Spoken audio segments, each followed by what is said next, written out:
वंचित बहुजन आघाडी निवडणूक लढवणार चरणदादा त्रिभुवन यांच्या नेतृत्वाखाली नगरपालिका रणसंग्रामाची तयारी। वंचित बहुजन आघाडीची नवी कार्यकारिणी नुकतीच जाहीर करण्यात आली असून तालुका अध्यक्ष चरणदादा त्रिभुवन यांच्या नेतृत्वाखाली पक्षाने आगामी नगरपालिका निवडणुकीसाठी जोरदार पावले उचलली आहेत। या कार्यकारिणीत वंचित बहुजन आघाडीचे जिल्हा प्रवक्ते अनिल भाऊ जाधव, जिल्हा सचिव किशोर भाऊ ठोकळ, जिल्हा सदस्य व श्रीरामपूर निरीक्षक पिंटू नाना साळवे, जिल्हा सदस्य सुमेध पाडवळ, तालुका अध्यक्ष चरणदादा त्रिभुवन, तालुका शहराध्यक्ष बाबूभाई शेख, तालुका उपाध्यक्ष शिवाभाऊ साठे, तालुका संघटक प्रवीण साळवे, गणप्रमुख नवनाथ गुडेकर तसेच राहुरी तालुका अध्यक्ष बाळासाहेब जाधव यांचा समावेश असल्याचं चरणदादा त्रिभुवन यांनी सांगितले। धर्मगुरू आणि सामाजिक क्षेत्रातील समर्थनही या कार्यकारिणीला मिळाले असून न्यू लाईफ पास्टर अँड रेव फेलोशिपचे अध्यक्ष रेव रावसाहेब त्रिभुवन यांनी वंचित बहुजन आघाडीला पाठिंबा जाहीर केला आहे। त्याचबरोबर भीमगर्जना सामाजिक संस्थेच्या वतीने राष्ट्रीय अध्यक्ष फिरोजभाई पठाण, सचिन तुपलोंढे, सुरेश हुसाळे यांनी देखील पक्षाला पूर्ण साथ देण्याचे आवाहन केले आहे। इंडिया सुपर न्यूज मराठीसाठी श्रीरामपूर प्रतिनिधी इम्रान शेख। नगरपालिकेची निवडणुकी आपण सोबत लढवणार आहात तर कोणाच्या गठबंधनात संधी करणार? आम्ही वंचित बहुजन आघाडीच्या वतीनं श्रद्धेय बाळासाहेब आंबेडकर यांच्या आदेशानुसार आम्ही निर्णय घेतलेला आहे का नगरपालिकेची निवडणूक ही लढवायची आहे। परंतु आमच्या बरोबर जर समविचारी पक्ष आले तर आम्ही 100% त्यांना बरोबर घेणार आणि ही निवडणूक 100% लढणार। नगरपालिकेमध्ये आपलं मुख्य विरोधक कोण असणार आहे की काँग्रेस कोणी आग्रह पक्ष? हे बघा, आमचा मुख्य विरोधक कोण, काँग्रेस की बीजेपी? आमचा मुख्य विरोधक असणार आहे तो बीजेपी। काँग्रेसला आम्ही घेणतच नाही, काँग्रेसकर मतदारच नाही। काँग्रेसकर मतदार कोणचा होता? काँग्रेसकर मुस्लिम होता, काँग्रेसकर ख्रिश्चन होता, काँग्रेसकर बौद्ध होता, मातंग होता, हे जे आदिवासी होते, हे सर्व जे जातीचे लोक होते हे त्यांचे मतदार होते। परंतु आजची परिस्थिती अशी आहे का काँग्रेसकडे याच्यातला कुठलाही मतदार राहिलेला नाहीये। त्यांनी कुठल्याच समाजासाठी मतदारासाठी काही केलेलं नाहीये। पण हा जो सगळा वर्ग आहे, हे जे सगळे मतदार आहे, आज रोजी बाळासाहेब आंबेडकरांच्या नेतृत्वाखाली ते वंचित बहुजन आघाडीबरोबर जोडले गेलेले आहेत।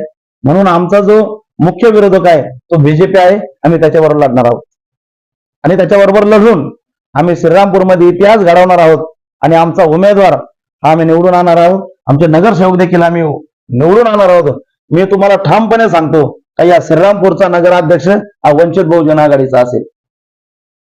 नगराध्यक्ष पदासाठी आपला कोणता चेहरा आहे? नगराध्यक्ष पदासाठी कुठला चेहरा असेल? नगराध्यक्ष पदासाठी माझ्याकडं मराठा समाजाचे उमेदवार आहेत, त्यांनी मुलाखत दिली। माझ्याकडे मुस्लिम समाजाचे उमेदवार आहेत, त्यांनी देखील मुलाखत दिलेली आहे। माझ्याकडे मातंग समाज असेल, माझ्याकडे ख्रिश्चन समाज असेल, बौद्ध असेल, या सर्व समाजाच्या घटकांनी माझ्याकडे मुलाखती दिल्या आहेत। परंतु या सर्वांना मी एक मीटिंग लावणार आहे। मग आमचे चव्हाण सर असतील प्राध्यापक, त्यानंतर आमचे अनिल भाऊ जाधव असतील, त्याच पद्धतीने आमच्या तालुक्याला निरीक्षक म्हणून पिंटू नाना साळवे आहेत, ते देखील या मीटिंग मध्ये असणार। आणि आमच्या जिल्ह्याचे जे जिल्हाध्यक्ष आहेत चोळके पाटील, या सर्वांच्या समोर या आमची मीटिंग होईल आणि याच्यातून मग कुठला उमेदवार द्यायचा, तो बौद्ध द्यायचा, ख्रिश्चन द्यायचा, मुस्लिम द्यायचा, मातंग द्यायचा, धनगर द्यायचा, मराठी द्यायचा, हे आम्ही ठरवणार आहोत। तर नगरपालिकेत तुमची सत्ता आली तर जनतेसाठी कोणकोणत्या सुविधा पुरवणार? या लोकांनी जे आतापर्यंत आश्वासन दिले, मग ते सत्ताधारी असतील किंवा विरोधक असतील, यांनी फक्त नाटक केलं। परंतु आमचा पक्ष हा कधीच नाटक करत नाही। जो नाटक करण आम्ही त्याला पिक्चरवर आणतो आणि आम्ही 100% जनतेसाठी काय करणार आहोत हे जनतेला देखील माहिती आहे। बाळासाहेब आंबेडकर कसे आहेत हे जनतेला माहिती आहे। आम्ही या श्रीरामपूरमध्ये शहरामध्ये मुलांसाठी ग्राउंडच नाही खेळण्यासाठी, आम्ही ते देखील खेळण्यासाठी ग्राउंड उपलब्ध देऊ, जेणेकरून या शहरातले मोठे खिलाडी होतील आणि राज्य पातळीवरती खेळतील। या ठिकाणी शेतकऱ्यासाठी आम्ही अनेक योजना आणू, त्या देखील राबवल्या जातील। शहरामध्ये रस्ते नाहीत। आता मी पत्रकारांना प्रश्न विचारतो, तुम्ही येत असताना कितीतरी खड्ड्यामध्ये तुमचे गाडी आदळली असेल, तुमचे मनके ढिल्ले झाले असतील, अशी परिस्थिती या शहरामध्ये आहे। म्हणून वंचित बहुजन आघाडीच्या वतीने आम्ही या ठिकाणी पाण्याचा प्रश्न असेल, या ठिकाणी रस्त्याचा प्रश्न असेल, श्रीरामपूर निवडणुका कोणाच्या नेतृत्वाखाली तुम्ही लढवणार आहात? वंचित बहुजन आघाडी उत्तर अहिल्यानगर जिल्हा कार्यकारिणीची या ठिकाणी आम्ही नुकतीच निवड झालेली आहे. तर ह्या निवडीमध्ये या ठिकाणी मुलाखतींचा वगैरे सुद्धा तालुका अध्यक्षांच्या मुलाखती, शहराध्यक्ष, तालुका अध्यक्षांच्या मुलाखती जिल्हा टीमने घेतल्या होत्या. पण त्याच्यात अचानकच या ठिकाणी नगरपालिकाची आचारसंहिता चालू झाली, निवडणुका लागल्या आणि नंतर मग जिल्हा कार्यकारिणीने एवढ्या अचानक नवीन पदाधिकाऱ्यांना जबाबदारी द्यावी की नाही अशी संदिग्धता निर्माण झाली आणि त्याच्यानंतर श्रीरामपूरसाठी, नेवासासाठी आणि कोपरगावसाठी जे तालुका अध्यक्ष आहेत ते व्यवस्थित काम करतायत. नवीन तालुका अध्यक्ष जर दिला इथे तर जरा अडचणीचा कार्यक्रम होईल म्हणून वरती वरिष्ठ लेवलला विचारून आम्ही या ठिकाणी प्रत्येक तालुक्यात जाऊन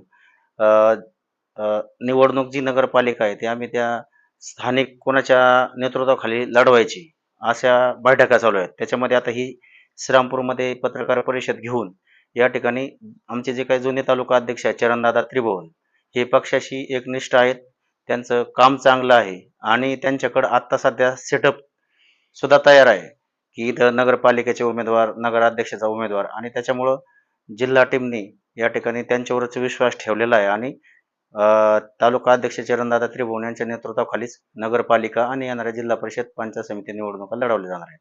आगामी होणाऱ्या श्रीरामपूर नगरपालिका निवडणुकीच्या पार्श्वभूमीवर वंचित बहुजन आघाडी यांनी जे उमेदवार आणि निवडणुकीच्या प्रक्रियेमध्ये सहभाग घेतला आहे आणि त्या सर्व जागा लढवणार आहे.